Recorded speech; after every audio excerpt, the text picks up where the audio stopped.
I opened my phone to see a flood of notifications in the family group chat. My cousin had posted a message in all caps. "We're taking your cabin for the summer." I blinked and reread it. My cabin.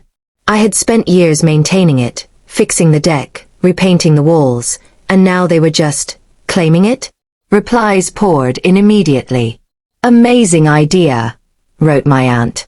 "Perfect for the kids," added my uncle. Even my younger cousins were posting excited emojis. I stared at the screen, feeling a knot in my stomach. Nobody had asked me. Not a single text before this announcement. I typed a response. Guys, shouldn't we talk about this first?" I hesitated before hitting send, and replied instantly. "Oh, come on. It's for a week, and you never go there in the summer anyway. It'll be fun." I felt a pang of frustration. That, "you never go there," part hit hard. Just because I preferred quiet weekends didn't mean the cabin belonged to anyone else. My brother chimed in with a laughing emoji. "Relax, it's just one summer. Make new memories for the family." I could feel my patience thinning. Memories weren't just built overnight.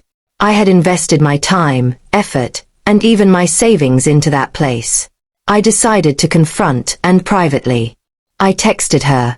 "And I'm serious. The cabin isn't public property. You can't just take it." Her reply came almost immediately. "Relax. It's family. You'll barely notice it's gone, and the kids will love it. We'll clean up after ourselves." I took a deep breath. The rational part of me wanted to compromise, but the other part wanted to protect what I had worked for. The next morning, my parents called me. "Jason, it's just a family thing," my mom said. "You shouldn't get so upset." I listened but felt unheard. It wasn't about being upset, it was about boundaries.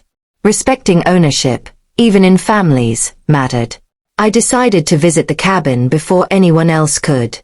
Driving there, I reminded myself to stay calm and firm. Arriving, I saw the familiar sight of pine trees and the worn path leading to the porch. The cabin was quiet, peaceful. My sanctuary. I walked inside and ran my hands over the counter and railing, taking a moment to ground myself.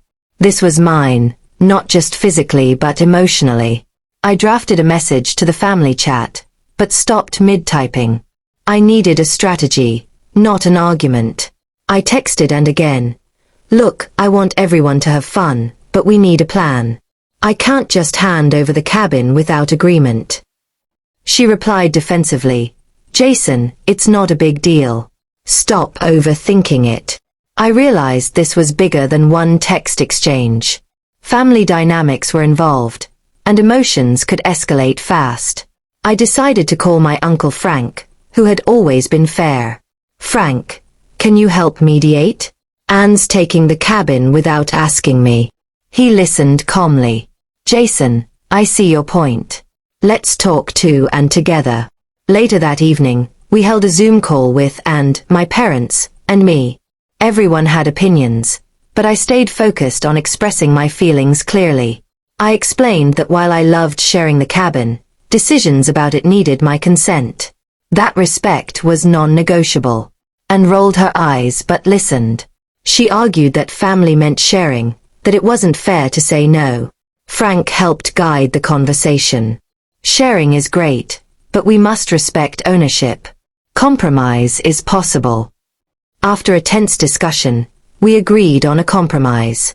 The cabin could be used, but only with scheduling and care agreements in place. Anne sighed but eventually accepted. "Fine, we'll plan it properly and respect your rules," she said. I felt relief wash over me. This was more than the cabin. It was about establishing boundaries without burning bridges. Over the next few weeks, we created a schedule for summer use, detailing cleaning responsibilities, quiet hours, and meal planning. My cousins were excited, and seemed happier knowing there was structure rather than conflict. I realized that standing firm respectfully made everyone take my ownership seriously, even Anne. By the time summer arrived, the cabin was ready, organized, and everyone knew the rules.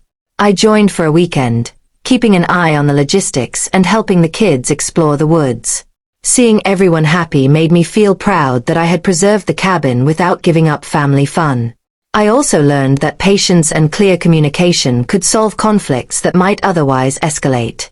And texted me later, "Thanks for being reasonable. I actually enjoyed the planning process." I smiled, realizing that enforcing boundaries didn't have to mean creating resentment. The family summer at the cabin turned out to be fun, organized, and surprisingly smooth. I spent mornings hiking alone, afternoons helping with chores, and evenings sharing stories with cousins by the fire.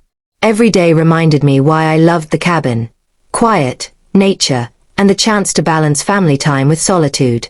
And even admitted she appreciated my attention to detail and planning, which had kept chaos at bay. By the end of summer, I felt a sense of accomplishment. Ownership respected, relationships intact, and a summer well spent. The incident became a story we all laughed about later, but I knew the lesson was invaluable. Family can be chaotic, well-meaning, and enthusiastic, but boundaries matter. Respect matters. I realized that asserting myself didn't make me selfish. It ensured that the cabin remained a place of peace and enjoyment for everyone.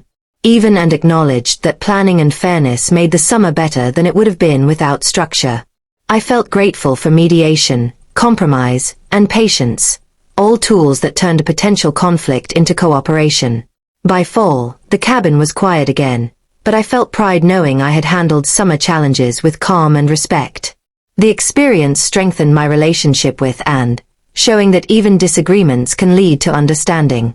I kept my journal by the cabin window, reflecting on what I learned about family, ownership, and communication. Next summer, the schedule was smoother, everyone knew the rules, and my sense of control and peace remained intact.